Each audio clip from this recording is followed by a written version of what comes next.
Je vis d'amour et de rire, je vis comme si y avait rien à dire. J'ai tout le temps d'écrire mes mémoires, d'écrire mon histoire à l'encre bleue. Laissez-moi danser. Et non, vous ne rêvez pas, pour ce deuxième épisode de Pixel la vie, on a le plaisir d'avoir Dalida, mais surtout, j'ai le plaisir d'avoir avec moi Nico. Eh oui, je suis de retour. Ça va, Johan? Ça va et toi Nico? Alors depuis la célébrité et le premier épisode, comment ça se passe? Écoute, ça se passe super bien. On a eu quelques écoutes et pas mal de feedback. Donc merci à vous pour vos retours. Et on va essayer de s'améliorer tout simplement. Hein. Et en plus, on a un thème assez original aujourd'hui, vu qu'on va parler de l'amour et des relations amoureuses dans les jeux vidéo. Exactement, c'est vraiment un thème qui nous a semblé intéressant, fun aussi. Donc on va vous expliquer ça aujourd'hui. Mais avant, on a des petits rituels. Hein. J'ai une question pour toi Nico. Ouais. À quoi tu joues en ce moment? Bah écoute, en ce moment, je joue à un petit jeu indépendant qui s'appelle Animal Well, Ok. qui est sorti il y a un peu moins de 2 mois. C'est une petite pépite. C'est magnifique, pixel art. C'est du Metroidvania avec du puzzle game. Donc en fait, tu résous des puzzles pour avancer dans le monde. Et c'est plein de secrets à trouver, des passages secrets, des objets qui sont assez inédits en fait pour un Metroidvania. Donc franchement, je recommande. Et tu restes toujours sur tes jeux indés, hein? Non, je joue à d'autres choses aussi, mais c'est celui que je voulais mettre en avant parce que vous jouez déjà en fait à des Doom Eternal, à des Halo et des trucs comme ça. Donc voilà, je mets ça en avant. Et toi, tu joues à quoi? Et ben moi du coup je joue des triple A. Non, je suis remis sur Elden Ring avec qui j'avais une relation très compliquée vu qu'on parle d'amour. Mais oui, t'avais fait un divorce carrément avec ce jeu. C'était un divorce, j'avais arrêté et en fait à force d'en discuter avec des gens qui me disent que c'est super, j'ai fini par m'y remettre. J'ai arrêté de jouer magicien, je sais, je suis lâche. Et j'ai joué guerrier, et oui, le jeu prend une autre saveur, et je suis très content, j'avance, et je trouve que c'est un excellent jeu, comme je l'avais espéré. Mais est-ce que c'est le début d'une histoire d'amour entre toi et Elden Ring? Ben, peut-être, mais en tout cas, pas entre moi et les boss et le lore. C'est plutôt une histoire de haine actuellement. Ouais, il t'aime tellement qu'il te tape dessus. Donc du coup, aujourd'hui, le thème en fait, c'est de parler d'amour, et plus précisément de relations amoureuses. J'ai une question pour toi, Nico. Ah, Avant. ok. C'est quoi les premiers jeux vidéo auxquels tu as joué qui ont inclus des éléments romantiques? Je vais dire Mario Peach, quoi. Je sais pas si c'est une vraie histoire entre eux, mais en tout cas, ouais, voilà, c'est les premiers auxquels je pense. Top. Donc on a déjà des couples dans ton historique auxquels tu penses. Exactement. Et donc pourquoi ce thème en fait aujourd'hui? On a pris ce thème parce que en fait, l'amour déjà, c'est quelque chose qui est assez universel. Ça touche tout le monde. Enfin, en tout cas, la plupart des gens, je pense, dans notre société, aspirent à un moment donné à connaître l'amour ou en tout cas à être en couple ou à avoir des relations avec quelqu'un. Donc on s'est dit que ça touchait beaucoup de monde, plus ou moins tout le monde, et puis surtout dans le jeu vidéo c'est très présent, l'amour, et on va le voir par la suite, il y a des raisons pour ça. Surtout, moi, ce que j'ai remarqué aussi, c'est qu'on a eu des difficultés quand on s'est posé sur le sujet à définir ce que c'était que l'amour. Et en fait, l'amour, finalement, on parle autant d'affection, de dévotion, de tendresse, d'attachement. Donc, il y a plein d'amour avec un grand S à la fin. C'est ça. Et c'est pour ça, en fait, qu'on a fait le choix, nous, de se concentrer aujourd'hui sur les relations amoureuses. Donc, les liens entre les gens qui entretiennent une relation amoureuse. C'est ça, donc là on va pas traiter d'amour, par exemple, fraternel, d'un amour maternel ou d'un amour... je sais pas, l'amour de l'humanité, ce genre de choses. Ça va être vraiment l'amour entre deux personnes, principalement, et leur relation entre eux. Et donc, on va s'intéresser sur comment un sujet qui est finalement très personnel, qui est le sujet de l'amour, il est intégré dans les jeux vidéo, à quoi ça sert surtout, et puis comment on se joue de nous. C'est ça, parce qu'en fait, on va voir que les développeurs jouent avec nos émotions pour essayer de nous tester, nous faire vivre des choses, nous attacher à des personnages, nous faire ressentir de la déception, de la jalousie, du désir aussi parfois, et tout ça pour nous engager davantage dans l'expérience. Alors on parle en fait là-dedans de design émotionnel, c'est un concept qui est bien connu des développeurs qui va consister à générer des émotions chez le joueur.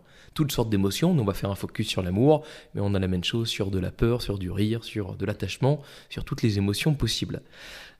Pour ce podcast, en fait, on a pas mal potassé et on a notamment beaucoup travaillé avec une thèse qui s'appelle « La fabrique des sentiments amoureux dans le jeu vidéo » qui est sortie en 2020 et qui a été écrite par Patrick Schmoll. Voilà, et cette thèse, elle est vraiment incroyable pour justement s'intéresser comment on fabrique le sentiment amoureux, comment le joueur s'implique en fait dans son jeu parce qu'il va faire des choix, il va entre guillemets tomber amoureux ou en tout cas être attiré par certains personnages. Voilà, donc c'est vraiment une thèse qu'on vous recommande, elle est disponible gratuitement sur Internet. Et puis un point qui est important, qu'on souhaite quand même vous mettre en tête, c'est qu'on n'est pas des experts de l'amour, évidemment. On n'est pas des experts de toutes les questions de société autour de l'amour, de l'identité, du genre, des envies de chacun.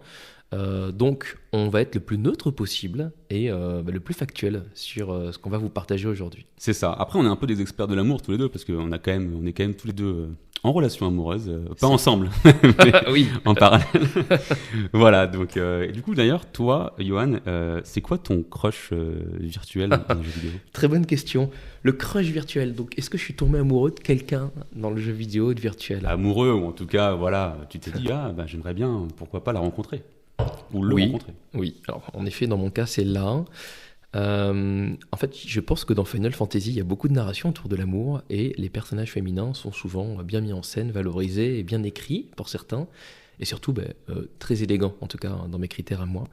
Et je sais que Tifa, par exemple, dans FF7, pour moi, ça a été le grand amour de ma jeunesse vidéoludique. Plus Tifa que Eris. Oui, je suis Team Tifa. Je suis désolée. Tu vas devoir encore patienter. Team Tifa, et alors pour la petite blague, je me rappelle très bien ado avoir rêvé une nuit à Yuna de Final Fantasy X. Ah oui. Donc comme quoi, tu vois, il y a des petites frontières entre réel et virtuel qui se cassent comme ça. Ouais, je comprends. D'ailleurs, du coup, on s'était dit que ça pourrait être marrant de faire un petit peu le festival de Cannes des grands couples du jeu vidéo qui ont marqué l'histoire à travers les âges, à travers les différents jeux. Donc on va faire un petit roulement de tambour et attention, on va accueillir les premiers personnages. Alors il y a 2 kartings qui se garent a priori devant le palais des congrès de Cannes.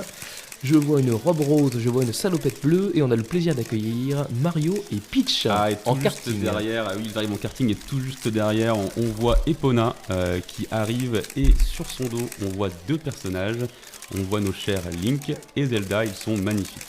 Alors si vous levez la tête, vous et toi aussi Nico, je vois un aéronef en haut et il me semble que c'est l'aéronef de Tidus et Yuna de Final Fantasy X, couple emblématique de la croisette. Et on revient encore sur le thème des chevaux avec Ablet qui ramène sur sa charrette Geralt et Yennefer de The Witcher 3. Alors, il paraît qu'il y a des bouchons sur la ligne numéro 3 à Cannes, au niveau du métro, vu que Cloud et Tifa sont bloqués actuellement. Donc voilà, prière de patienter. En tout cas, on aura le plaisir de l'accueillir sur le tapis rouge prochainement. Exactement. Et entrée fracassante, en saut en parachute, les voilà, c'est Nathan Drake et Elena de Uncharted. Qu'est-ce qu'ils sont beaux. Toujours à faire parler d'eux. Donc bienvenue à vous tous, bienvenue à ce festival de Cannes des couples. On va rentrer dans le vif du sujet et la première question à laquelle on va répondre, c'est quel est l'objectif de l'amour dans les jeux vidéo ? Pourquoi on utilise l'amour dans le JV finalement ? Exactement, et nous on a identifié 3, on va dire, schémas, 3 typologies d'utilisation, et on va commencer par la première catégorie qu'on a appelée l'amour prétexte. Voilà, c'est l'amour comme objectif de jeu, c'est-à-dire que ça va justifier les actions que tu vas mener au travers du jeu pour atteindre ton objectif tout simplement. T'as des exemples ? Eh ben, écoute, on en parlait tout à l'heure, donc Mario que tout le monde connaît, donc c'est pas mal comme exemple à prendre. L'objectif tout simplement c'est d'aller retrouver ta bien-aimée, ou en tout cas ta promise, Princesse Peach, qui a été embarquée par Bowser. Donc du coup tu vas faire toutes ces péripéties, sauter sur la tête de plein de personnes pour sauver ta princesse. Et puis elle se fait régulièrement kidnapper, donc c'est quand même une personne peu fiable. Ah, c'est sûr que oui, elle est souvent embarquée par tout le monde. Et voilà, c'est un peu le cas aussi du coup dans Zelda aussi, si on reste chez Nintendo. On a souvent aussi cette notion où Zelda doit se faire sauver par Link, ou en tout cas ils doivent sauver le monde ensemble. Et il y a cette relation à deux qui va vraiment porter le jeu. Donc si je comprends bien, là on est plutôt sur un couple dans l'esprit, je dirais, chevaleresque. Exactement, donc là c'est vraiment l'amour chevaleresque au sens... le plus simple du terme, hein, tu vas pour sauver ta princesse. Alors c'est vrai que dans le jeu vidéo, malheureusement, c'est aussi très souvent dans ce sens-là, et ça se retrouve dans plein d'autres jeux. Donc pour dire quelques exemples rapidement, c'est le cas dans Crash Bandicoot aussi. C'est vrai. Donc il y a ça, et également un jeu du type Double Dragon par exemple, où voilà, c'est aussi ta copine qui s'est fait embarquer par un méchant, et tu vas taper sur d'autres méchants pour aller la sauver. Et ce qui devient intéressant, c'est que donc ça, c'est, on va dire, finalement un schéma très basique sur lequel l'histoire, on s'en moque un peu, c'est un prétexte. Mais avec le temps, ça change. Et donc, de plus en plus, les développeurs, ils ont commencé à mettre de la narration dans les jeux vidéo et à intégrer l'amour et les histoires d'amour dans cette relation. C'est ça, en fait, l'amour va s'intégrer dans l'histoire et surtout apporter pas mal d'éléments à l'histoire pour la rendre encore plus intéressante, encore plus engageante. Par exemple, si vous avez joué à Uncharted, donc pour ceux qui ne connaissent pas Uncharted, c'est un jeu d'aventure multiplateforme qui est, je crois, en 4 épisodes canoniques, et puis il y a des extensions sur lesquelles on va suivre alors Nathan Drake qui est un aventurier, mais au fil des aventures, sa relation avec Elena va évoluer. Et si Nathan et Elena, ils s'aiment, c'est pas parce qu'il y a un lien qu'on a créé entre eux par nos actions, c'est tout simplement parce que le script, il nous impose d'accepter l'existence de ce lien-là et la relation amoureuse entre les personnages. Voilà, les créateurs du jeu, en fait, vont créer cette histoire d'amour et nous y faire nous identifier, en tout cas, enfin, essayer de faire en sorte que j'imagine on se mette dans la peau un peu de Nathan Drake et qu'on vive un petit peu cette histoire d'amour. Ce qui est assez intéressant en plus avec Uncharted, c'est que comme il y a eu plusieurs épisodes, on va voir la relation évoluer à travers des sorties, quoi. Exactement. Donc ça sert finalement à créer de l'empathie et à faire en sorte que le joueur il se projette un peu plus dans le personnage qu'il incarne. Elena, reviens. T'es allé beaucoup trop loin. Je t'assure que je voulais t'en parler. J'en ai ma claque. Je voulais te le dire, mais je ne savais pas comment. J'en sais rien en le disant. Il fallait que je te protège. Te fous pas de moi, Nate. C'est ça, et en fait je pense que c'est le premier point qu'on peut voir en fait de pourquoi on met l'amour dans le jeu vidéo. C'est vraiment pour ça, c'est pour impliquer le joueur plus, on va créer de l'empathie, s'identifier au protagoniste, donc on va s'identifier à ses buts, à ses réactions, à ce qu'il va vivre en fait, et à son évolution à travers l'histoire, et du coup se dire ok, en fait c'est moi cette personne-là, je ressens ça, et du coup j'ai envie de voir la suite. Donc par rapport à ça, il y a plein de séries de jeux en fait qui exploitent ce schéma qu'on appelait l'amour narratif passif. Moi, l'exemple qui me vient en premier en tête, c'est Final Fantasy, parce que dans quasiment tous les Final Fantasy, si je dis pas de bêtises, l'amour est quasiment toujours présent. Il y a toujours des relations amoureuses, en tout cas, entre les personnages. Là, le dernier que j'ai fait en date, c'est Final Fantasy X, dont tu as parlé un petit peu tout à l'heure. Yuna. Exactement. Donc, c'est sorti en 2001, sorti par Square, bien sûr. Et en fait, quasiment toute l'histoire tourne autour de cette histoire d'amour entre les deux personnages principaux qui sont Tidus et la fameuse Yuna. Qui est dépeinte un petit peu comme une déesse, tu vois, tout le monde la vénère, elle est mystérieuse, bien sûr, elle est jolie, etc. Et en fait, ils vont construire une histoire entre eux, parce qu'ils ont tous les deux un peu le même background, ils ont deux pères qui étaient hyper importants, et au fur et à mesure, du coup, ils vont se retrouver, trouver des points communs, et je trouve que la relation est assez bien décrite, tu vois, parce qu'il y a des petits rires, des petits regards, des petits moments assez tendres, et voilà, c'est assez joli, et du coup voilà, moi je l'ai fini là récemment, c'est vrai que du coup c'est ce que tu gardes le plus en tête, c'est ces relations d'amour. Et Final Fantasy, si je vais en citer un autre rapidement, Final Fantasy 9 qui est mon préféré, t'as aussi pas mal d'histoires d'amour dedans, et en plus t'en as même plusieurs au sein du jeu, tu vois, donc t'as Zidane avec Branette, après derrière c'est très Zidane, toujours à faire plein de surprises. Oui, c'est pas le même Zidane. T'as Béatrix et Steiner, enfin t'en as pas mal comme ça, et je pense que c'est ça aussi qui a contribué en fait au succès de la série, c'est de réussir à chaque fois à intégrer des histoires d'amour qui sont plutôt bien racontées en plus. Ces histoires d'amour finalement elles viennent colorer l'histoire pour impliquer le joueur. Et dans le cas de Final Fantasy, on parle beaucoup d'histoires d'amour naissantes, où on voit la relation se créer entre les personnages, mais il me semble, Nico, que c'est pas toujours le cas pour tous les jeux. J'avais envie de parler moi aussi d'histoires dans lequel l'amour a un rôle, mais l'amour fait mal. Tu vois, l'amour en fait va un peu dicter les actions du personnage, mais va pas forcément l'amener vers les choses les plus positives. D'accord. Donc tu vois, je pense à un jeu comme Max Payne, un jeu de Remedy sorti en 2001, où en fait dès le début, c'est un peu ce qu'on vient de se dire, en fait il va perdre sa femme et sa fille. Aïe. Et après c'est un jeu de vengeance, quoi. Tu vas aller remonter tout le réseau de mafieux qui est en cause de ça. Et je pense que ça porte vraiment le truc. Il est hanté par la perte de son être aimé. Et ça va lui dicter toutes ses actions. C'est un jeu qui est assez intense dans ses mécaniques. Et franchement, je le recommande, il est vraiment très bien. Dans le même principe, t'as Hellblade, qui est sorti en 2017. C'est un jeu de Ninja Theory. Et il y a le 2 qui est sorti récemment. Hein. Il y a le 2 qui est sorti récemment, ouais. Exactement. Il est sorti le mois dernier. Et dans le premier, donc tu joues une personne c'est une Picte, donc sur les îles au nord de l'Écosse, et ils se font attaquer par des Vikings, par des personnes du Nord, et elle perd son être aimé, Dylan. Et derrière tout son parcours, son objectif, ça va être de le ramener à la vie. Donc elle va l'emporter avec lui. En fait, elle trimballe sa tête sur sa ceinture. Parfait. Et son but, elle va aller en enfer en fait. Elle va aller en enfer pour essayer de le ramener à la vie. Donc c'est vraiment ça, elle est torturée par ce qui s'est passé, elle se sent coupable aussi de ne pas l'avoir sauvée. Et je vous laisse le découvrir, c'est un jeu qui traite en fait surtout de maladie mentale ou en tout cas de psychose, et qui le fait plutôt bien. Donc c'est vraiment pas mal là-dessus.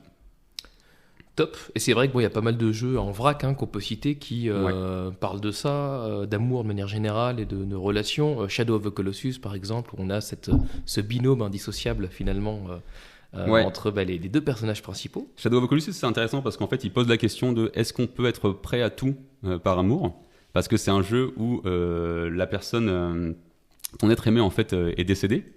Et on te dit tu comprends que la seule façon de la ramener à la vie, c'est d'aller en fait affronter des titans colossaux pour obtenir leur pouvoir et la ramener à la vie. Mais en fait, ces titans, ils ont rien demandé, tu vois. Eux, ils sont dans leur coin, ils vivent leur vie.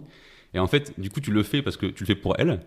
Mais au détriment d'autrui. En fait, quand tu affrontes ces titans et tu les abats, t'es triste en fait. Tu te dis, mais en fait, pourquoi j'ai fait ça ? Et tu le fais pour elle en fait. Tu le fais pour la ramener, mais est-ce que ça en valait la peine, quoi ? Et donc, quand on intègre l'amour à la narration, on se rend compte qu'en fait, le couple, il a une vocation qui est de plus en plus partenariale. C'est pas un faire-valoir. En fait, ton partenaire, c'est pas une quête, comme c'était dans Mario ou Zelda, mais ça devient un allié. Et donc, il a une utilité dans l'histoire. Je prends dans les Final Fantasy, au-delà de nourrir l'histoire, Yuna, ça va être une soigneuse. Et donc, tu vas avoir besoin d'elle dans ton groupe pour espérer survivre. Sinon, tu vas être grandement en difficulté. Ouais, il y a une complémentarité qui se crée entre les deux. Écoute, petit intermède, j'ai une petite question concernant l'amour dans les jeux vidéo et toi, ton parcours de gamer. Est-ce que toi, tu as en tête une scène d'amour ou en tout cas d'attirance l'un pour l'autre qui t'a marqué, qui t'a ému ? Ému, je sais pas, marqué, et j'ai été bluffé par le réalisme, c'était sur The Last of Us 2. Il y a une scène du coup où Dina et Ellie, donc qui sont un couple homosexuel féminin, qui avait fait cracher beaucoup d'encre à l'époque dessus, et elles se retrouvent dans un bal. Il y a une scène de séduction sous les lampions que je trouve merveilleuse au niveau graphisme, visuel, ressenti, détail. Je me dis, waouh, les gars ont réussi quand même à créer une atmosphère de séduction avec des personnages qui sont en plus, je sais pas les âges qu'ils ont, ils sont en fin d'adolescence, jeunes adultes. Car ils ont réussi à en faire une scène que je trouve magnifique et mémorable.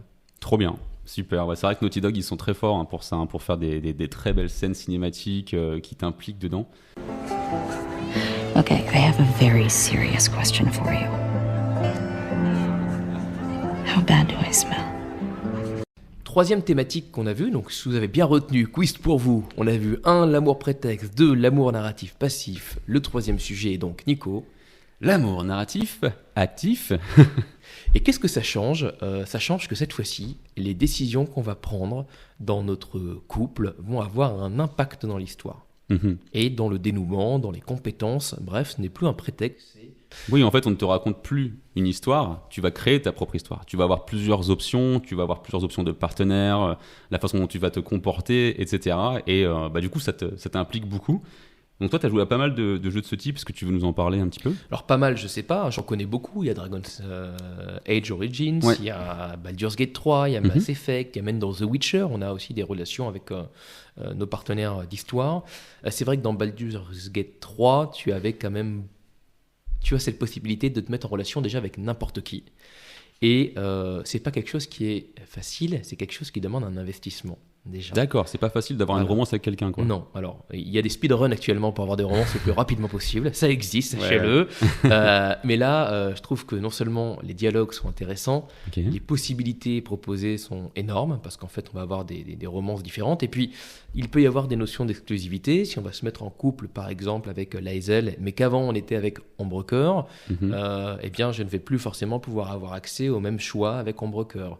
Donc en fait, entretenir son couple va débloquer, va faire avancer l'histoire, changer de partenaire aussi. Et donc, je trouve ça merveilleux de se dire, on fait un choix. Et donc, la fin du jeu n'aura peut-être rien à voir avec ce que toi, tu aurais pu faire, Nico, en te mettant avec un autre partenaire. Ouais, ça va jusque-là, quoi. Ça impacte carrément sur l'histoire, sur la fin du jeu, sur comment ça va se dérouler, quoi. Du coup, c'est des décisions super impactantes, finalement, avec qui tu vas et donc, te mettre. C'est des décisions, en fait, sur lesquelles qui vont te demander une réflexion et un investissement.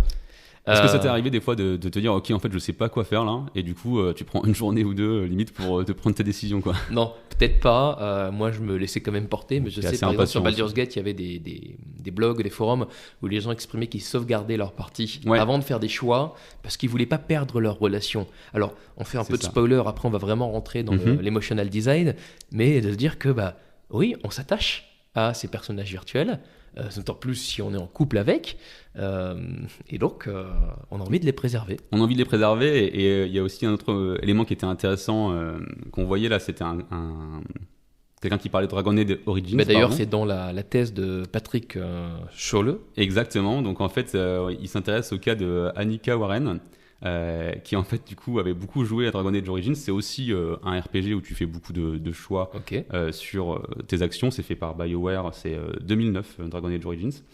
Et en fait au fur et à mesure elle avait eu un partenaire, tu vois. Elle s'était romancée avec lui et puis du coup elle avait avancé dans son histoire, il l'aidait des fois, etc. Et puis en fait, elle avait un peu délaissé, tu vois, genre elle se focalisait sur d'autres trucs, elle se disait, moi je m'en fous, moi je vais jouer à mon jeu vidéo, je vais pas forcément aller voir mon petit copain. Du coup, en fait, à un moment donné, le personnage s'est dit, bon ben, moi je m'en vais. Ok, excellent. Et en fait, elle était triste. Tu vois, elle était super triste de l'avoir perdu parce que, ben, en fait, elle s'était attachée à lui, quoi. Même si, elle prêtait pas trop attention, mais c'était son petit copain, quoi, dans le jeu. Ben d'ailleurs, dans Dragon Age Origins, pareil, la même femme témoigne aussi du fait qu'en ayant une relation particulière avec un personnage, par exemple, qu'on va cultiver, eh bien, peut-être que ce personnage, au bon moment dans l'histoire, va souhaiter se sacrifier pour préserver ton personnage. Ce qui n'aurait probablement pas été le cas si tu avais choisi quelqu'un d'autre ou choisi d'aller dans aucune relation, parce que c'est aussi possible. Ouais. C'est rarement imposé, en tout cas dans ces schémas-là. On peut très bien avoir juste des partenaires de jeu, de compagnons, sans rentrer dans une relation. Ouais, mais c'est intéressant parce qu'il y a aussi ce côté où, en fait, quand tu es en relation avec un personnage, on avait vu qu'il y avait beaucoup de gens sur Internet qui, quand ils relançaient une partie, donc là, tu as fait Baldur's Gate 3, tu l'as fait une fois, tu le relances, en fait, ils avaient du mal à partir, se mettre avec quelqu'un d'autre. En vrai, c'est mon cas. Je me suis mis avec Ombrecoeur dans le jeu, Ok. et en fait, en reprenant le jeu, j'avais envie de faire un terrain vierge pour aller explorer plein de trucs rigolos, et je me suis dit, non, mais en fait, Ombrecoeur, on a vécu quelque chose, ça se préserve. Et oui, c'est ça, en fait, Et là, du coup, je suis tombé dans le l'impression- piège. t'as un peu l'impression de la tromper, entre guillemets, si tu Ouais, te remets avec quelqu'un d'autre, etc. Donc, Ouais, on pourrait presque voir ça comme ça. ouais. C'est là que tu vois qu'ils sont forts, et en fait, c'est ça qui est intéressant sur cette partie-là, c'est que, en fait, les choix que tu vas faire t'impliquent tellement. Comme tu vas décider d'être avec elle ou pas, c'est là que ça va vraiment t'impacter émotionnellement, quoi. Et écoute, c'est une bonne transition parce que dans cette fameuse thèse qu'on a étudiée, il parle de ce côté où tu deviens captif. En fait, tu es pris au piège. Et je pense que toi, tu as été pris au piège par l'amour d'Ombrecoeur. Je sais pas, c'est de l'amour. En tout cas, je me suis rendu compte que j'ai pas maîtrisé certaines choses. Et quand j'ai rejoué et que je me suis dit, mais je peux pas changer de relation, je me suis dit, waouh, les gars ont réussi à me faire quelque chose auquel j'avais pas pensé et à laquelle je m'attendais pas dans un jeu vidéo. Et Moi, c'est j'ai vrai l'impression que les développeurs t'ont lancé un filtre d'amour. Peut-être. Alors c'est vrai qu'il y a une recette pour faire tomber les gens amoureux, mais je sais que je suis pas seul parce que dans la thèse, Annika Verne, du coup, qui est la Ouais. personne en fait qui joue aux différents jeux, elle ressent sur les forums plusieurs joueurs qui justement expriment leur désarroi face aux émotions qu'ils ressentent pour des personnages non C'est ça. jouables. Et ils disent mais en fait j'en rêve la nuit, j'en rêve le jour, je suis tombé amoureux. Ça les obsède, quoi. En fait c'est une obsession. Je vous rassure, j'en suis pas là. J'ai juste trouvé que c'était sympa avec Ombrecoeur. Je t'ai entendu mal dormir quand même hier. En tout cas, ouais, t'as raison. Je pense qu'il y a une recette du filtre d'amour. Ça serait quoi le premier ingrédient? Alors, écoute, d'après ces charmantes personnes, le premier ingrédient, en fait, il y a deux ingrédients. Le premier, c'est que tu sois attiré par la personne, et après, derrière, c'est que tu t'y attaches. Donc, pour t'attirer, en fait, c'est d'abord la désirabilité. Il faut que, dès le premier regard, parce qu'en plus, dans un film ou un jeu vidéo, finalement, on a assez peu de temps pour te capter. Mhm. Donc, il faut que, dès le début, tu sois attiré par la personne. Ok, et donc c'est pour ça, je suppose, qu'on retrouve des personnages masculins ou féminins Ouais. avec souvent des proportions physiques exagérées. Enfin, en tout cas, c'est vraiment les muses, quoi. C'est vraiment Mhm. des muses ou des muses masculins, je sais pas si ça se dit, mais en tout cas, qui vont vraiment, dès le premier regard, en fait, normalement t'interpeller et te plaire à toi, ou en tout cas à un autre type de joueur pour t'attirer, quoi. Alors, je pense tout de suite à quelque chose, je pense qui nous a marqué tous les deux quand on était ados à l'époque. Ouais. Il y a un jeu qui était sorti qui s'appelait, sur la licence Dead or Alive, qui Oui. s'appelait Dead or Alive Extreme Beach Volleyball. Jeu, excuse-moi du terme, nul à chier, mais tout le marketing a été mis dans la plastique et le physique des personnages féminins. Oui, c'est vrai. Et alors, du coup, t'as raison sur Extreme Volleyball, ça c'est nul comme jeu. Mais par contre, les jeux des Dead or Alive sont très bien. Les jeux sont très bien. Et effectivement, c'est déjà les mêmes personnages, hein, avec des plastiques impeccables. Tu vois, elles sont vraiment super sexy. Et les mecs sont super sexy aussi. D'ailleurs, du coup, on peut peut-être faire un petit peu, voilà, hein, si on veut parler un petit peu des muses du jeu vidéo. Donc, on en a parlé un petit peu tout à l'heure, effectivement, dans les personnages Final Fantasy. Je pense qu'il y a pas mal de gens qui sont tombés amoureux de Eris ou de Tifa dans Final Fantasy VII. Il y a Yuna aussi, dont on a parlé. Plus récemment, il y a le jeu Stellar Blade qui a pas mal fait parler de lui. Pareil. Voilà, et je pense que Eve aussi, la personnage principale, est aussi très attractive. Donc ça, c'est vrai que c'est plutôt les personnages féminins que tu cites. Moi, un C'est personnage masculin que je vois vraiment érigé un peu comme les beaux gosses du jeu vidéo, dans différents styles. Il y a Sephiroth dans Final Fantasy, encore une fois. Il y a Léon Kennedy dans les Resident Evil. Lui, c'est vraiment une icône. Hein. Tu vois, je pense qu'on a tous envie d'un peu d'être Léon Kennedy avec notre flingue, sauter partout. C'est vrai ce que tu dis, parce qu'en plus, il y a un aspect stylé du personnage. Exactement. Et en tant que mec, tu dis, waouh, le gars a la classe. Ouais, c'est ça. Enfin, en tant que nous, en tout cas. Snake dans Metal Gear Solid. Nathan Drake, qui est vraiment pour moi le cliché du beau gosse aventurier. Ouais. Musclé, prêt à tout, marrant. Ouais, c'est plus ou moins Indiana Jones, quoi, en mode volant. Ouais, exactement. Et Dante aussi dans un style un peu plus badass dans Devil May Cry. C'est vraiment qui le a toujours un style extrêmement exagéré dans toutes les actions qu'il fait. Là, on est sur le côté badass, emo, un peu Twilight, tu vois. C'est vraiment ce côté-là. Grave. Et donc, tu as la partie, tu dis, là, tu as la extrêmement compliquée. Désirabilité. Tu as l'attirance Ça marche physique. aussi. Et dans les jeux, tu as aussi l'attirance vocale. Donc c'est vraiment un package global. Tu vois, par exemple, du coup, si je prends l'exemple dans Master Chief, dans Halo, Ouais. t'as une relation assez particulière, en fait, un peu amour impossible entre Master Chief et Cortana. Cortana, c'est une intelligence artificielle, mais qui l'accompagne en fait tout le temps. Et du coup, en fait, elle se matérialise parce qu'on la voit à travers un hologramme et on l'entend tout le temps. Elle nous parle tout le temps, elle nous encourage ou alors elle nous réprimande et elle fait des blagues aussi. Et je pense qu'il y a vraiment ce côté séduction par la parole. Je crois que plus de bruit n'est pas possible. Quoique. On l'a dit tout à l'heure, pour renforcer l'attirance, les développeurs mettent en place le fait que notre partenaire, eh bien, il est indispensable de par son rôle, donc on va avoir besoin de lui. Il me semble après que tu as des jeux aussi sur lesquels ils mettent en place des triangles amoureux où tu as un rival qui risque de te voler, entre guillemets, ton ou ta partenaire. C'est ça, donc là, rival, faut pas forcément penser à Régis qui dans sacré Pokémon Régis. Rouge. Et il a déjà volé mon salamèche, il vole ma gonzesse. Exactement, mais effectivement, il y a plusieurs jeux comme ça. Bon, voilà, on reprend un peu FF7, mais c'est vrai qu'il y a ce triangle un peu Eris, Cloud, etc. C'est Sephiroth. Il y a aussi, du coup, l'exemple classique, c'est Bowser, hein, avec Mario. Et Peach surtout, parce que globalement, en fait, Bowser, souvent, il veut pas forcément kidnapper Peach, il veut se marier avec elle, en fait, il est plutôt sympa, quoi. Et ce qui est rigolo, moi qui fais pas mal de théâtre aussi, qui suis assez sensible à ces sujets-là, le triangle amoureux, c'est quand même quelque chose qui existe depuis très longtemps dans les mécaniques de la dramaturgie, et c'est pas du tout étonnant que le cinéma, puis évidemment derrière, après le jeu vidéo, s'empare du même code, parce que ça marche depuis des siècles, et ça marche encore mieux quand on y prend une part active aujourd'hui. Bien sûr, ouais. Après, derrière, il y a un autre élément qui est hyper intéressant aussi, qui est décrit dans cette thèse-là, c'est le principe du bleed. Donc en fait, l'idée, c'est quoi ? C'est qu'on va incarner un personnage, mais c'est un personnage virtuel, et donc c'est un peu notre safe zone. On n'est pas dans la vie réelle, en fait, du coup, on s'en fout, tout est virtuel, donc rien n'a d'importance. Donc finalement, j'ai le droit peut-être de faire tout ce qui me passe par la tête et de me comporter comme je ne le ferais peut-être pas en réalité. C'est comme dans la série Westworld, en fait.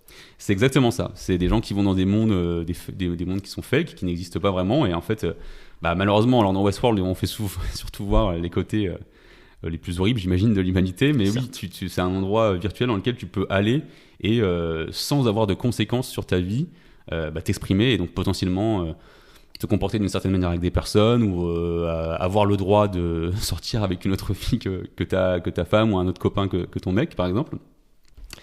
Et dans la thèse, justement, il y a une phrase que j'ai notée, je vais la lire. Elle dit « C'est précisément parce qu'on sait que ces personnages n'existent pas en réalité qu'on peut projeter sur eux plus librement des émotions et qu'ensuite on se surprend à éprouver vraiment ces émotions et qu'on tombe dans ce piège. » C'est ça. Donc en fait, dans un premier temps, tu te dis « Ok, en fait, peu importe, donc je fais ce que je veux, parce que c'est un truc un peu cathartique, je vais me lâcher, mais tu penses pas que ça va revenir vers toi. » Et dans un deuxième temps, en fait, tu t'attaches parce que par rapport à ce que tu fais, par rapport à tes actions, tu t'es engagé dans la relation. Donc tu commences finalement par explorer un peu tes fantasmes, mais en fait tu te retrouves pris au piège de tes propres fantasmes. C'est très beau. Bac plus 5 en psychologie. Freud, si tu m'entends. Bon, Johan, on a parlé d'amour, on a parlé de relations, de fantasmes. Du coup, ça nous amène sûrement à un petit sujet, la sexualité. Et c'est la partie co. La partie qui Et la partie coquine. Très belle référence de la télé française. Et oui. Et voilà, et donc effectivement, si on parle de relations amoureuses, il faut forcément qu'on parle un petit peu de sexe, parce que c'est quelque chose qui prend de plus en plus de place dans le jeu vidéo. Et en fait, on l'a vu, c'était de plus en plus explicite, on l'a de plus en plus montré à travers les années. Et donc effectivement, on peut prendre des exemples où, je sais pas, moi mes premiers souvenirs, tu vois, d'avoir du sexe dans le jeu vidéo par exemple, c'était GTA. Oui, c'est vrai. En tu vois, effet. c'est ce truc-là. Donc du coup, tu vois, dans GTA, tu peux y aller, et tu peux te balader, et puis tu peux aller voir des prostituées et tout. Et puis du coup, tu voyais la voiture qui bougeait un petit peu. Voilà, ça se résumait à une voiture qui bougeait. Moi, je me rappelle, toi, dans les Sims, par exemple, Oui. ce qui veut qu'ils aient des bébés, ils doivent coucher ensemble et donc faire l'amour. Et c'était très flouté. Enfin, c'est flouté totalement d'ailleurs. Et donc, Ouais. c'est très imagé et très suggestif, mais rien de choquant, en fait. Pour Non, un c'est gamin ça. qui joue à ces jeux-là. Exactement. Et du coup, au fur et à mesure, en fait, ils ont intégré ça de manière plus visuelle, en fait. Hein. Et c'est vrai que du coup, en se penchant un petit peu là pour ce podcast sur les différents jeux qui présentent la sexualité. J'ai presque été un peu choqué, tu vois, parce qu'en fait, si tu veux, donc, je prends quelques exemples. Donc, de succès récents, Cyberpunk 2077, littéralement, en fonction de qui tu romances et tout, tu vois la scène d'amour en première personne, tu vois. Donc, du coup, tu vois tout ce qui se passe et tout. Tu vois des gens nus, tu vois tout ce qui se passe dans la chambre. Et voilà, donc c'est vraiment très. En fait, c'est assez marrant parce que tu vois, ils mettent ça sous le signe que c'est quelque chose d'assez mature. Et finalement, t'as un petit côté un peu voyeur aussi, je trouve. Oui, je pense aussi. L'action. donc voilà, t'avais aussi des jeux où t'as de l'interactivité. Moi, je me rappelle avoir joué à God of War, tu vois. Et donc, du coup, à un moment donné, tu dois faire l'amour avec Aphrodite. Alors, il déplace la caméra, pour le coup. Ok, donc là, c'est suggéré aussi. C'est suggéré, tu vois le vase sur la petite commode et tu dois faire des inputs sur la manette pour lui faire plaisir, tout simplement. Et tu le vois à travers ce qui se passe, comment ça vibre, etc. Et du coup, alors si c'est de plus en plus explicite aujourd'hui dans le jeu vidéo, t'en penses quoi? Est-ce que ça va dans la bonne direction d'après toi? Moi je suis pas sûr. Parce qu'en fait, si tu veux, je me rends compte que dans les histoires, quand on m'a parlé d'histoires d'amour dans le jeu, et que ça m'a touché, c'était pas forcément des moments où ça se rapprochait à ça. En fait, je suis pas sûr que t'as besoin de me sortir, pour me faire sentir des émotions, t'as besoin de me faire voir ça. Tu peux aussi tout simplement le suggérer éventuellement, tu vois, sans forcément m'y faire participer. Je comprends. Ouais, t'as des exemples, même c'est presque un petit peu. Alors, je sais pas, il y a peut-être des gens qui ont aimé ce jeu, hein, mais tu vois, dans Heavy Rain, un jeu qui est sorti sur PlayStation 3 à l'époque, c'est interactif. Donc, tu appuies sur X pour lui faire un bisou dans le cou, tu bouges le joystick pour soulever le t-shirt de ton conjoint, etc. Ils ont voulu vraiment te faire participer au truc. Et en fait, en soi, je suis pas sûr que ça apporte un plus à l'expérience. Bon, vaste sujet sur lequel on n'a pas de réponse, on vous laisse vous faire votre propre opinion. En tout cas, c'est un sujet qui se pose sur la table en 2024. On voudrait revenir sur un sujet avec Nico, c'est qu'on a vu que l'amour c'était complexe, très personnel et très divers. Et on a aimé s'interroger sur comment finalement le jeu vidéo il arrive de plus en plus à retranscrire la complexité qui est la relation amoureuse dans la vraie vie, dans le jeu. C'est ça, et il y a un jeu en particulier qu'on a testé tous les deux. Et on a tous les deux trouvé qu'il présentait vraiment la relation telle qu'elle est, en fait, finalement, un amour vrai, véritable, en tout cas une relation amoureuse qui ressemble plus à ce qu'on pourrait vivre dans la vie réelle. Donc, ce jeu, il s'appelle Florence. Johan, est-ce que tu peux nous en parler un petit peu? Ouais, avec grand plaisir, parce que de tous les jeux qu'on a testés pour cet épisode-là, c'est de loin celui que j'ai préféré et le plus court et le plus simple. Concrètement, c'est quoi? Déjà, Florence, c'est un jeu qui a été lancé en 2018 par un studio qui s'appelle Mountains. Okay. Et dans ce jeu, on va incarner une jeune femme, donc Florence, qui va tomber amoureuse pour la première fois et qui va connaître les hauts, mais aussi les bas de l'amour. Pourquoi c'est mon coup de cœur déjà car j'estime que dans ce jeu, ils ont réussi l'exploit de nous faire ressentir en tant que joueurs ce qu'on ressent lorsqu'on tombe amoureux pour la première fois. D'accord. Okay. Alors peut-être que vous l'avez vécu, peut-être que vous ne l'avez pas vécu, et il y a plein de manières de tomber amoureuse, mais dans l'imaginaire, on ressent des choses soi-disant quand on tombe amoureux, et ce jeu est très fort pour ça. Et comment ils s'y prennent? Déjà, c'est un jeu qui est très poétique, c'est un jeu qui a une bande-son et une musicalité qui est incroyable, et en plus qui est connecté à l'histoire, parce que la personne dont on tombe amoureuse, Florence, s'appelle Krish et est musicien. Voilà.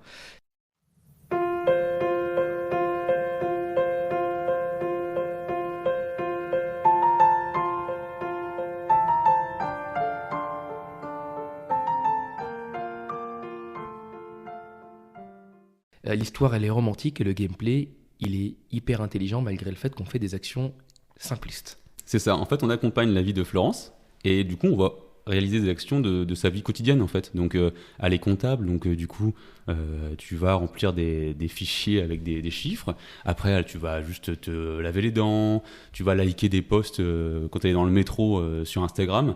Voilà, pour faire voir un petit peu ce côté-là. Et puis après, du coup, elle va avoir cette rencontre. Et dans ces rencontres-là, eh bien, il va y avoir des hauts, des bas, évidemment.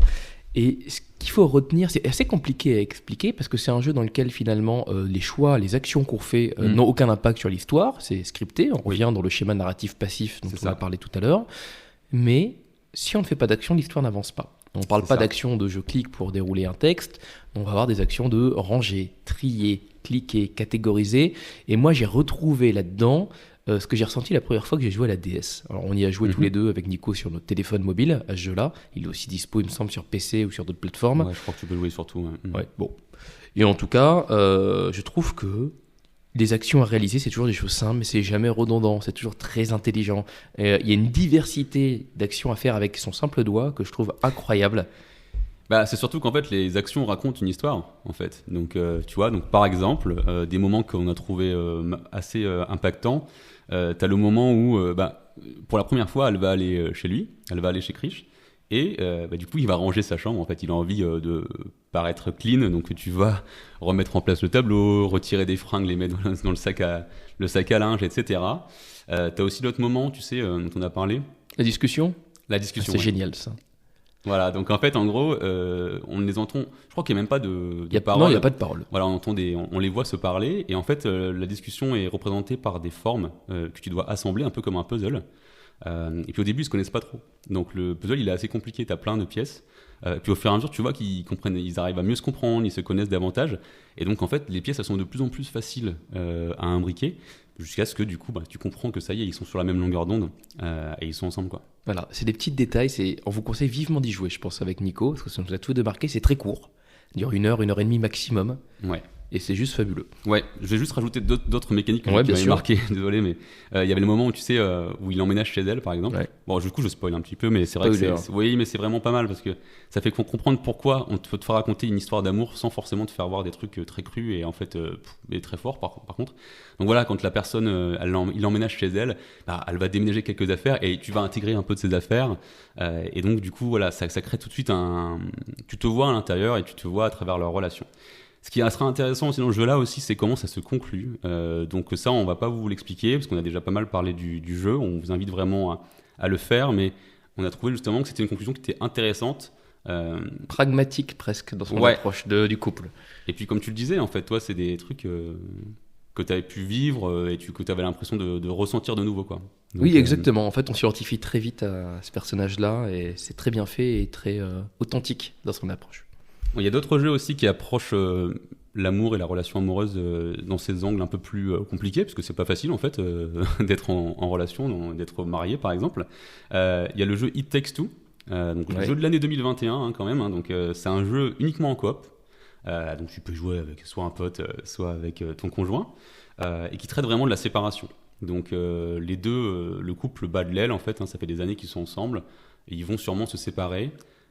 Et puis en fait leur fille, elle va rêver qu'ils se mettent ensemble de nouveau, et du coup tu vas réaliser des actions alors totalement fantaisistes, c'est complètement irréaliste, mais ce qui est bien fait, c'est qu'ils essaient de te faire ressentir leur rapprochement à travers les actions. Tu vois, la dernière section que j'ai faite, là je l'ai faite avec ma femme, en fait t'as des aimants, parce qu'en fait du coup ils veulent remettre en place l'attraction entre les deux, donc c'est assez littéral comme utilisation, mais c'est très bien fait. Alors au début, ils s'engueulent beaucoup, mais au fur et à mesure, ils commencent à se redécouvrir, et c'est sympa. Et c'est parfait du coup à faire en couple.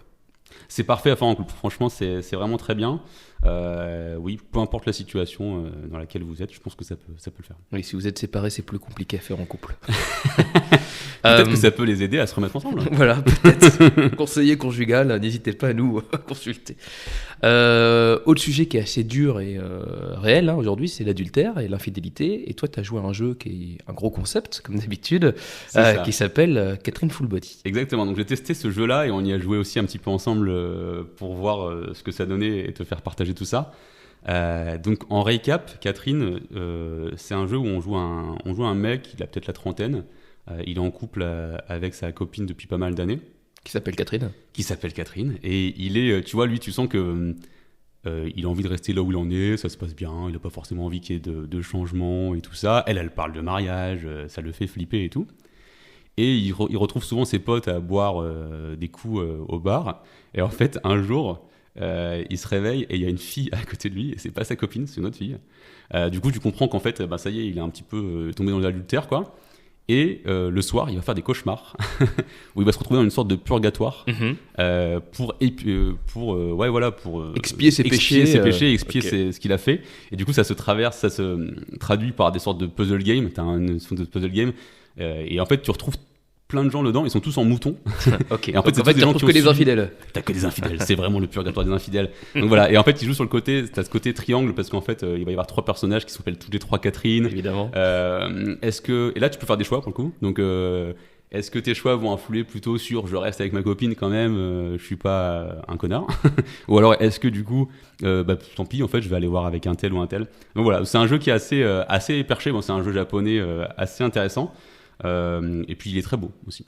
Ouais, c'est par le studio qui a fait Persona, si je dis pas de bêtises. Ouais, c'est donc dans le style visuel, vous retrouverez si vous connaissez Persona.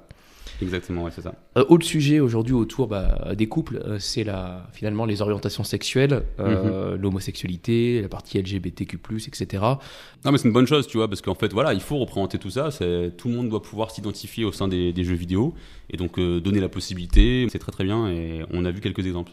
Ouais, alors il y a plusieurs niveaux. Déjà, évidemment, maintenant il y a des couples homosexuels qui sont des couples phares. On a parlé de Last of Us, je vais pas y revenir. Ouais.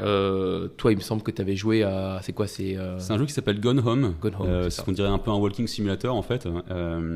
Au début, tu penses que ça va être une sorte de jeu un peu d'horreur, etc. Parce que tu reviens dans une maison, en fait, il y a personne dans la maison, il y a que toi. Tes parents sont pas là, ta sœur est pas là et tout. En fait, tu vas découvrir l'histoire à travers. Des cassettes que t'écoutes, des mots que tu retrouves, et en fait ça parle d'une histoire d'amour en fait entre elle et une autre fille en fait avec qui elle a une histoire, et c'est très bien raconté. Je conseille aussi ce jeu-là, et c'est très tendre et c'est beau. Et par exemple, je sais que chez Riot, il y a eu des tentatives de mettre dans League of Legends, il me semble, un héros noir homosexuel dessus, ou dans Valorant d'avoir un couple aussi de femmes homosexuelles, Raze et Killjoy. Et je sais que la communauté des joueurs a encore du mal à accepter ces sujets-là aujourd'hui, que c'est des sujets qui sont encore polémiques dans l'univers du jeu vidéo. Ouais, c'est malheureux, hein, ça. Il y a encore une partie des joueurs qui, j'imagine, est pas ouvert à ce genre d'idées. Je trouve ça, moi je le déplore, mais bon, malheureusement c'est un peu comme ça. Mais voilà, je pense que c'est bien de donner la possibilité. Tu vois, on a joué à un jeu, on en parlera peut-être tout à l'heure, qui s'appelle Haven, un petit jeu indépendant, et en fait au début on te donne la possibilité. En fait, tu joues un couple, donc tu peux être homme-femme, femme-femme, homme-homme. C'est toi qui choisis, donc c'est bien. Et dans la plupart des jeux maintenant, notamment les jeux de rôle, tu vas créer ton personnage ou autre. En jeu vidéo, encore une fois, maintenant tu as la possibilité d'être homme, femme ou neutre. Ouais. Voilà, et on t'impose aussi pas de personnage. Tu peux être Yel, comme ça se dit a priori aujourd'hui, et d'avoir un personnage qui est ni homme ni femme, et qui est qui tu as envie d'être. Très bien. Je vais juste parler d'un petit jeu aussi auquel j'ai joué. C'est un petit peu un dating sim, mais pour personnes âgées. Alors, c'est intéressant parce que ça fait partie des sujets un peu tabous dont on ne parle pas dans la société, qui est finalement, quand on est une personne âgée, on peut tomber amoureux encore, on l'est toujours. Clairement, ouais. Et on ne parle pas des rencontres pour personnes âgées. C'est ça, en fait, c'est un jeu qui essaie de casser, je pense, plein de barrières. Ouais. Il s'appelle Later Daters. Vous pouvez y jouer sur téléphone, c'est en format freemium. Donc déjà, effectivement, tu joues quelqu'un qui a perdu sa femme il y a quelques années et qui va dans un centre de personnes âgées pour vivre ensemble dans une communauté, parce qu'en fait il est tombé une fois, donc peut-être que c'est dangereux de rester tout seul, et en fait tu vas rencontrer plein de personnes, leur parler avec eux, etc. Alors le jeu par contre je trouve qu'il va presque un peu trop loin sur vouloir te mettre dans ta face comment dire, toute l'inclusivité aujourd'hui, les orientations voilà, possibles. parce qu'en fait si tu veux, en fait au fur et à mesure le premier jour tu arrives et tu rencontres les différents résidents. Et donc du coup tu rencontres le premier dit ouais moi je suis bi, après l'autre qui dit ouais moi je suis un trans, moi je suis un machin. Donc c'est bien, tu vois, mais t'as vraiment l'impression que voilà, ils essaient vraiment de te mettre toute la palette dessus. Ouais, c'est amené de manière maladroitement, peut-être un petit peu, ouais. Des cases à cocher peut-être en disant il faut que tout le monde soit C'est représenté. ça, c'est possible. Après, franchement, c'est sympa, Enfin, c'est ça part drôle. d'une belle intention, Ça enfin, part du- c'est ouais, louable, ouais. tu vois. C'est louable, c'est drôle, et puis Ouais. en plus, du coup, effectivement, faire voir que, en fait, oui, en fait, quand t'es une personne âgée, tu peux encore avoir des relations, etc. En fait, il y a pas de souci. C'est pas qu'il y a pas de souci, c'est que c'est normal, en fait. Et donc voilà, c'est assez intéressant pour ça. Il y a aussi des instances ou des rituels de la vraie vie qu'on retrouve dans les jeux vidéo et qui sont très scénarisés ou attendus par les joueurs. Par exemple, c'est le mariage. Oui, le mariage, c'est quelque chose que tu retrouves dans pas mal de jeux, et en fait, ça peut être des moments forts, ou en tout cas peut-être un accomplissement de ta quête, j'imagine. Donc par exemple, alors c'est marrant parce qu'il y a des jeux sur lesquels c'est très mécanique, parce que tu vois, on parlait de Skyrim, enfin non, on parlait pas de Skyrim, je parle de Skyrim. Ok. Et dans Skyrim, en fait, tu peux te marier, mais en fait, pour te marier, en fait, c'est juste, il faut que tu ailles chercher une amulette. Donc, Et donc, t'as pas de lien de conquête, de je séduction. crois qu'il faut quand même que tu aies parlé un petit peu avant à cette personne-là. D'accord, c'est bien, c'est voilà. formidable de ta part.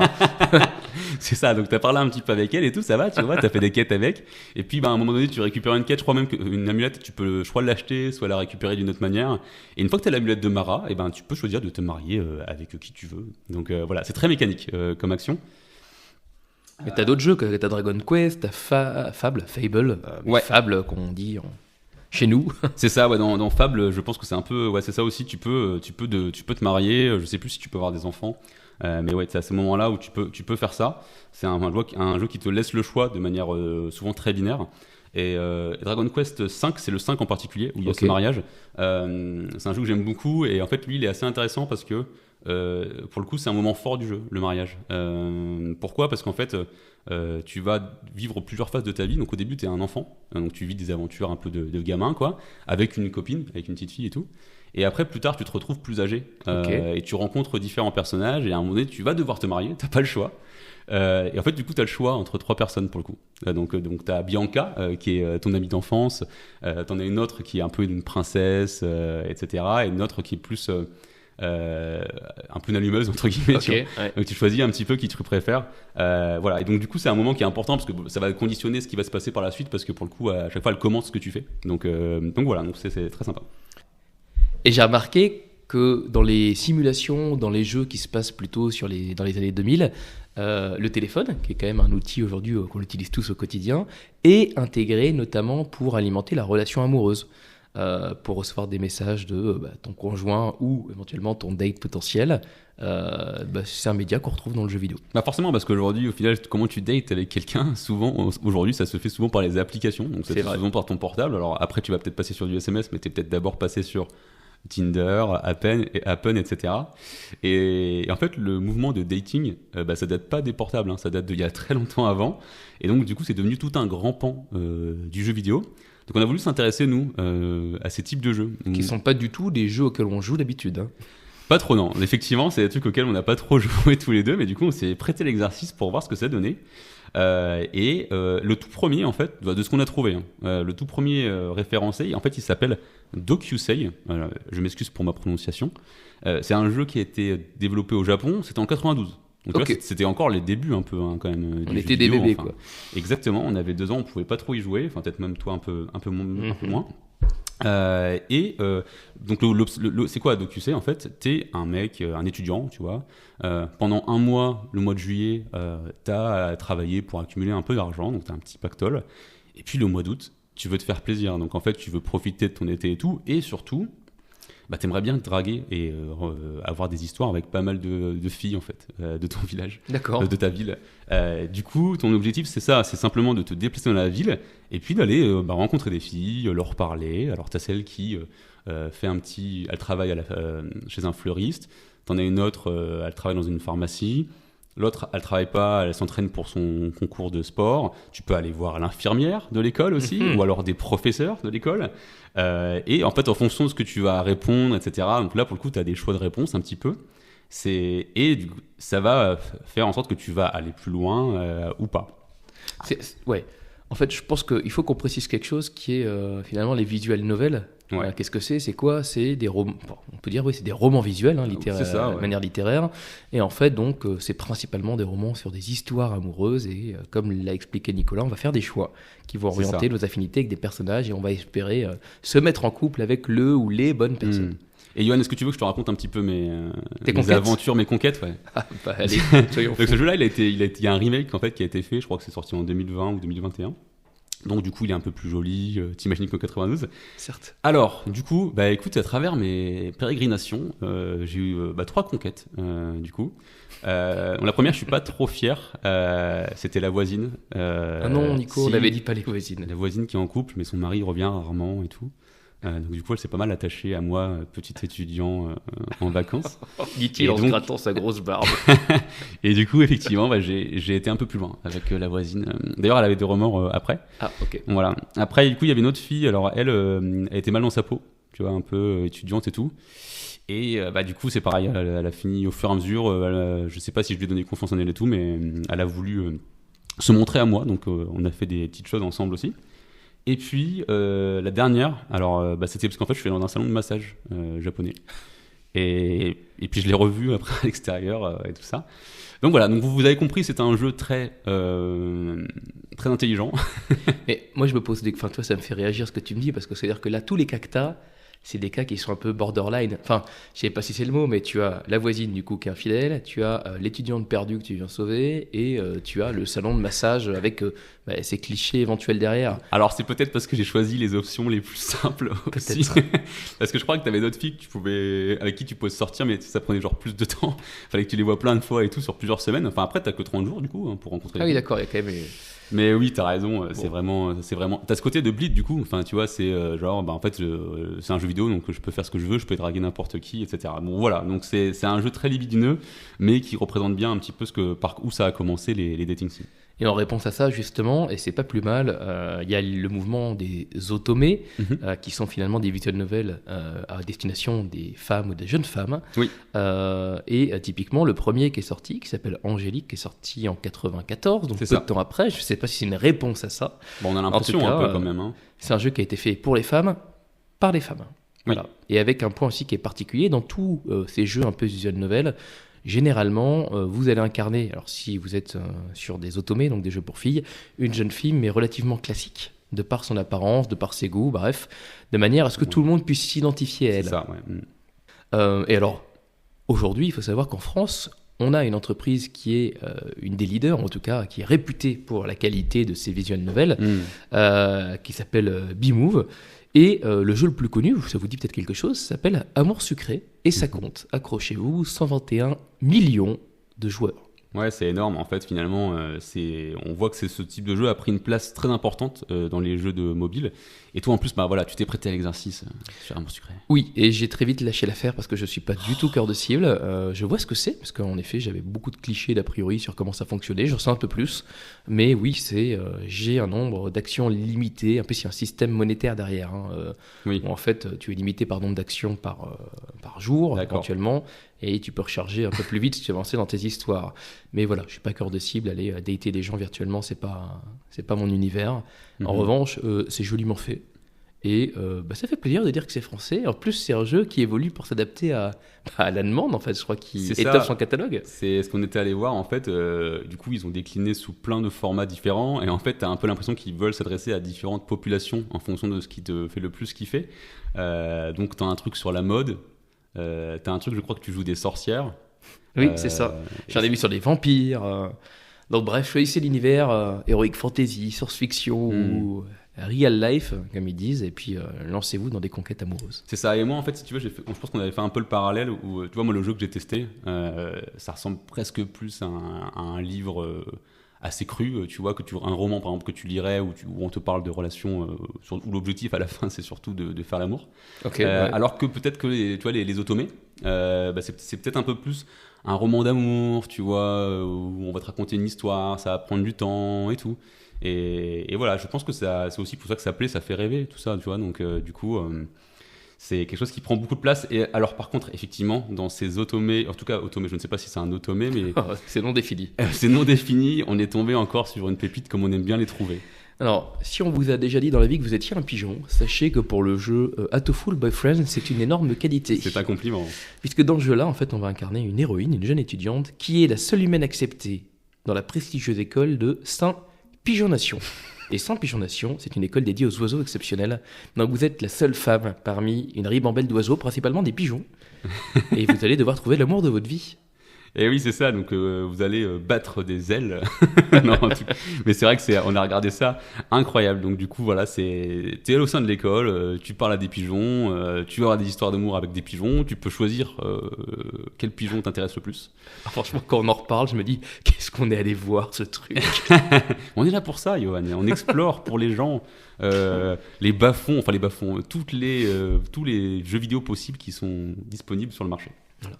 Et comme tu dis, en fait, il faut quand même savoir, là on a parlé des jeux d'amour, des automés et autres, l'amour en termes de mécanique de gameplay, il est finalement représenté dans tous les univers. On peut parler sur les jeux de RTS, les real-time strategy, Age of Empires, etc., blablabla. Par exemple, toi tu as joué à Legburg Legacies. Ouais, Legburg Legacies, c'est un jeu qui ressemble effectivement sur le papier à un jeu comme Age of Empires où tu vas développer ton village, prendre plus de place, etc. Et puis après derrière tu vas en fait recruter des gens dans d'autres villages, ils vont venir, puis en fait tu vas créer des familles, tu vas faire rencontrer les gens, tu vas faire des petits dates, tu vas falloir répondre à des questions, et tu fais grandir ton village à travers le spectre de gens qui se mettent en relation, qui vont faire des enfants, qui vont devenir forgerons, etc. Donc en fait tu as un dating sim, si je comprends bien, tu as la partie ouais, tu fais un match un peu à la Tinder dans ce jeu. C'est ça. Pour trouver ton partenaire idéal et tu accompagnes le villageois que tu suis dans son couple pour que la ville prospère. En fait, c'est l'inverse. Ton objectif, c'est de faire prospérer ton village. Ouais. Et du coup, effectivement, tu vas le faire via le fait de rencontrer les gens. Donc, c'est l'inverse de ce qu'on a pu voir auparavant. Okay. En fait, l'amour te permet de développer ton village parce que tu vas faire venir, je sais pas, donc toi, tu as peut-être Francis qui est bûcheron, mais tu as besoin de quelqu'un qui est boulanger. Et donc, du coup, tu vas peut-être le faire rencontrer avec Franck. Et puis, tu vas voir ils ont des points communs. Ils aiment tous les deux la pêche. Et ils aiment ni l'un ni l'autre, on aime la guerre. Et du coup, ils vont matcher. Ok. Bon, voilà, il y a des mélanges. Moi, j'ai fait un mélange de dating sim et de Dungeon Crawler. Dungeon Crawler, c'est des jeux comme Hades, si vous avez joué. Donc, on va être sur des salles générées procéduralement. On va attaquer du monstre et grimper de niveau. Et en fait, ça s'appelle Boyfriend Dungeon. Et Boyfriend Dungeon, de quoi ça parle? On incarne donc un ou une héroïne qui arrive dans une ville pour un peu se relancer amoureusement sous mandat de son cousin. Et dans cette ville, c'est un peu particulier puisque on a donc des gens qui sont des épéistes, ce qui est notre cas. Nous pouvons manier des armes, mais on a aussi des gens qui sont des armes. Donc, pour bien comprendre, c'est-à-dire qu'on a des gens qui se transforment en armes. Et pour les emmener avec nous dans le donjon, donc pour se staffer, on va devoir les séduire. Donc, on va rencontrer toute typologie de personnages. On va avoir une partie dating sim, et plus on va passer de temps avec eux, leur offrir de cadeaux, les emmener avec nous en donjon, et les aider dans leur sujet de vie. Mais plus l'arme va grimper en niveau, et plus on aura des chances, après, quand on ira dans l'étape explorer le donjon, d'aller loin, de récupérer de l'XP, etc., etc. C'est pas facile en plus, hein. Les donjons, ils sont quand même un peu retors. Enfin, faut quand même bien travailler en amont, j'ai l'impression. Les bons dates avec les bonnes personnes pour que tes armes se développent bien, quoi. Sinon, tu te fais éclater. Hein. Ouais, on peut dire ça comme ça. Alors, moi, j'ai trouvé que le jeu parfois était un peu cru. Il y a des scènes que j'ai trouvées, alors crues dans le sens où un peu sous la ceinture, c'est certaines répliques. Comme d'hab, quoi. Avec des scènes what the fuck où, alors là, c'est typiquement un jeu où il y a le SMS qui est constant, où tous nos dates nous écrivent en parallèle qu'on fait nos actions. Et là, typiquement, on va avoir le matin un de mes dates qui m'écrit je suis très dur ce matin, est-ce que tu veux une photo? Je réponds au curieux, oui. Et là, je reçois évidemment, vu que mon date est la capacité de se transformer en épée, une épée dans le lit. Ah oui, d'accord. Voilà, c'est le genre d'humour du jeu. En même temps, Johan, tu ne peux t'en prendre qu'à toi-même. C'est ce qui arrive quand tu vas faire des dates avec des haches et des clés morts. Ouais, c'est un peu l'idée. Donc voilà, encore un ovni qui a des bons avis comme jeu. Je pense que, après, dans la partie combat, passer après un Hades ou Hades 2 actuellement, c'est difficile. Et c'est clairement pas l'ambition, on est plus sur le jeu concept. Ouais. C'est marrant d'ailleurs cette mécanique de combat dont tu parles avec l'histoire d'armes qui est liée à l'amour, parce qu'il y a aussi des jeux qui sont pas tournés focus autour de l'amour, mais où par contre tu as ce type d'attaque par exemple. Donc tu vois, quand tu joues à un jeu comme Pokémon, tu as des attaques qui vont charmer l'autre, et du coup ça va faire baisser sa défense. Enfin, c'est marrant de voir comment ils ont interprété ça au sein du jeu, au sein des mécaniques de jeu. Il y a aussi un autre jeu qu'on a testé, un autre qui est intéressant, parce que du coup en fait ça traite pas vraiment d'amour, mais par contre ils utilisent une relation amoureuse pour te raconter l'histoire. Ouais. Ça s'appelle Enterre-moi mon amour. C'est un jeu qui a été développé aussi en France par Pixel Hunt avec Arte, la collaboration d'Arte, en 2017. Et le sujet principal, c'est quelqu'un qui va essayer de fuir la guerre en Syrie. Donc elle s'appelle Nour, le personnage principal. Et nous, en fait, on est Madge, on est son mec, son conjoint, on ne sait pas s'ils sont mariés ou quoi, ensemble, ou sont fiancés, ouais. En fait, on va échanger avec elle uniquement par messagerie. Et du coup, elle va essayer de quitter le pays et quitter la Syrie. En Europe, en fait. Oui, je crois qu'elle a de la famille en Allemagne. Elle doit essayer de la rejoindre. Et en fait, nous, on va interagir avec elle uniquement par le message. Et des fois, on va pouvoir la conseiller, plus ou moins. Je me rappelle, l'un des tout premiers choix que tu dois faire, c'est un taxi qui vient, qui devait la conduire quelque part, et finalement, il a augmenté son prix. Et toi, tu dois décider de lui dire, ok, tant pis, prends le taxi, ou alors, non, c'est trop cher, fais autre chose.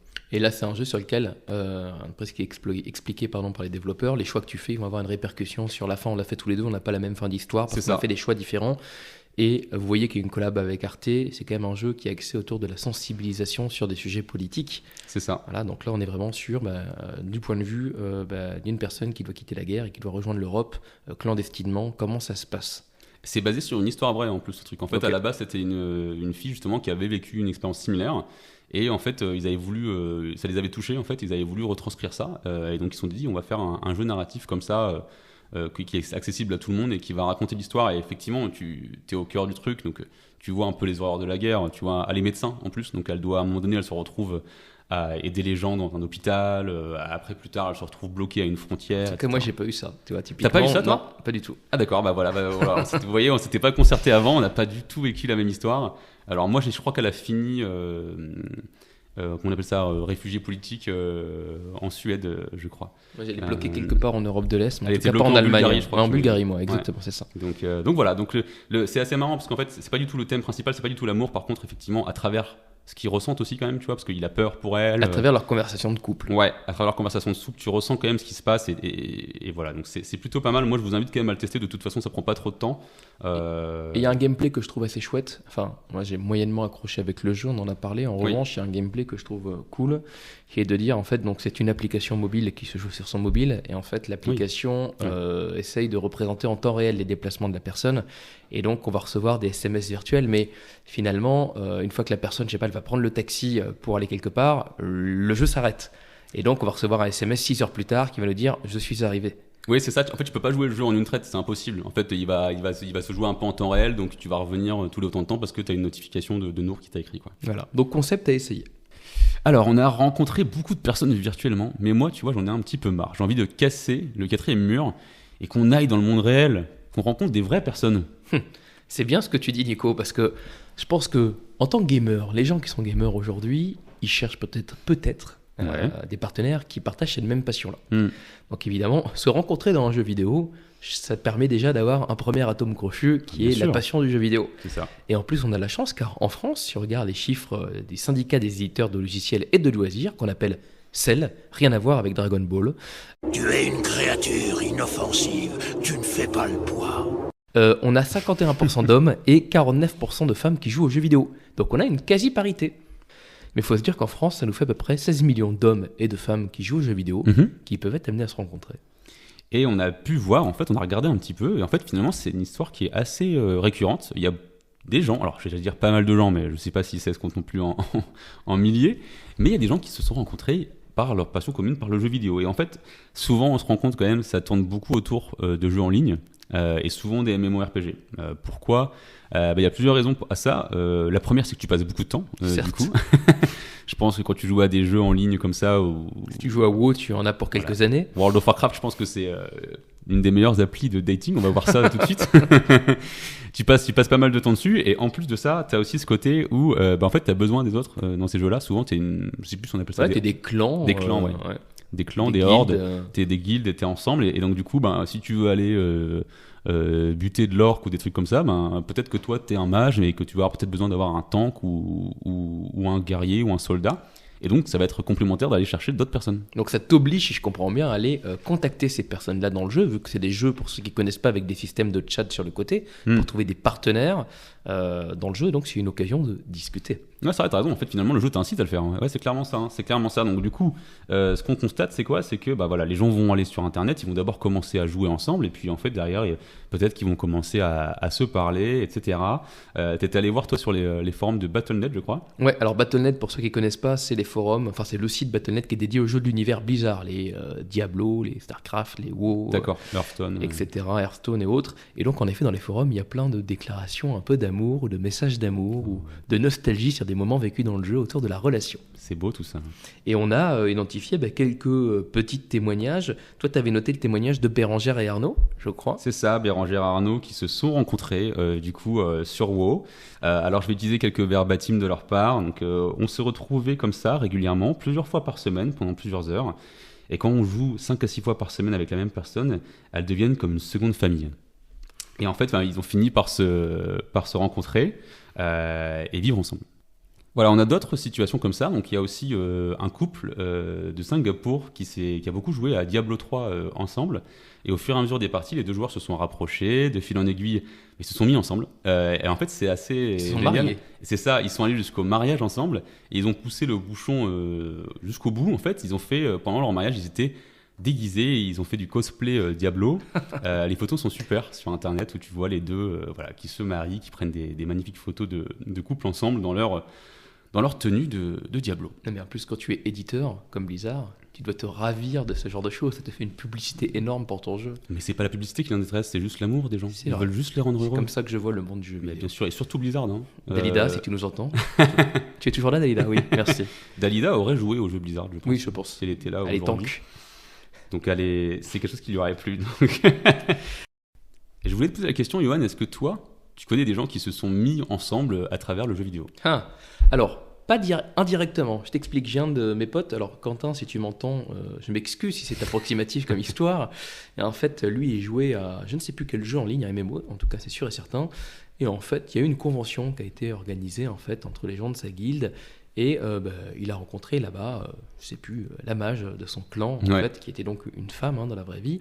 Et il est allé à cette convention, et donc il l'a rencontrée. Ils ont bien matché, mais cette femme-là est venue avec sa sœur. Et aujourd'hui, il est marié avec la sœur de sa mage. C'est beau ça quand même. Voilà. Donc, comme vous voyez, ce ne sont pas que des articles que vous retrouvez sur Le Figaro, Le Monde et c'est des conneries. Non, ça existe vraiment. Les gens se rencontrent via les jeux vidéo, mais c'est génial. Et c'est génial. Et ils peuvent se rencontrer aussi en ligne. Alors, on a trouvé un site, par exemple, vraiment ciblé qui s'appelle Geek Me More. Geek Me More, c'est le Tinder pour les geeks.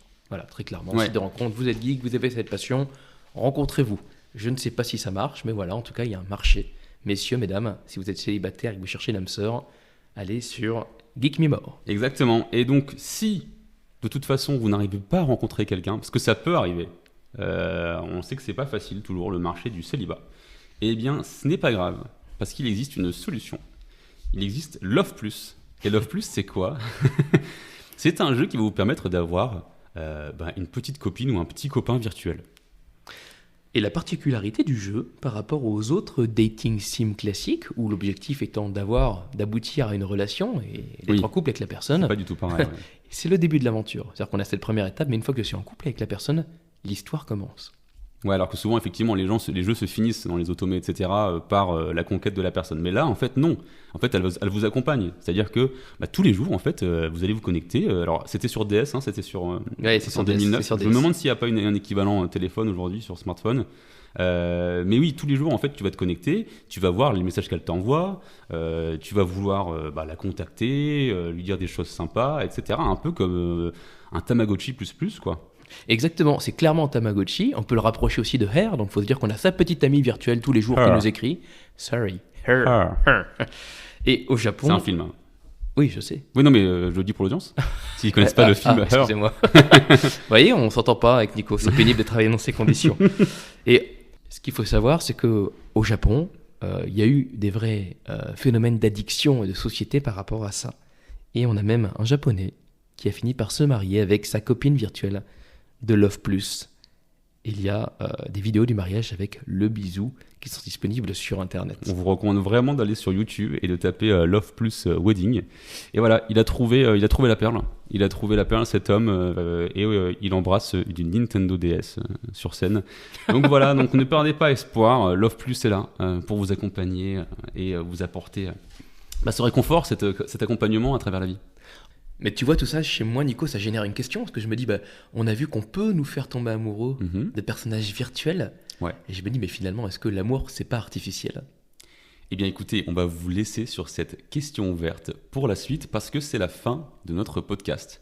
Donc écoutez, nous on est très contents encore d'avoir fait cet épisode, on s'est bien amusé. Yohan ? Génial, moi toujours pareil, merci de me faire découvrir, Nico, des jeux incroyables, mais aussi des jeux moins incroyables. On touche un peu à tout et on fait ça pour vous, donc voilà, donc on vous souhaite de bonnes vacances et on va se retrouver sûrement vers la rentrée. Mais on a quand même un dernier message pour vous. On vous aime. Moi, je vis d'amour et de rire, je vis comme si y avait rien à dire, j'ai tout le temps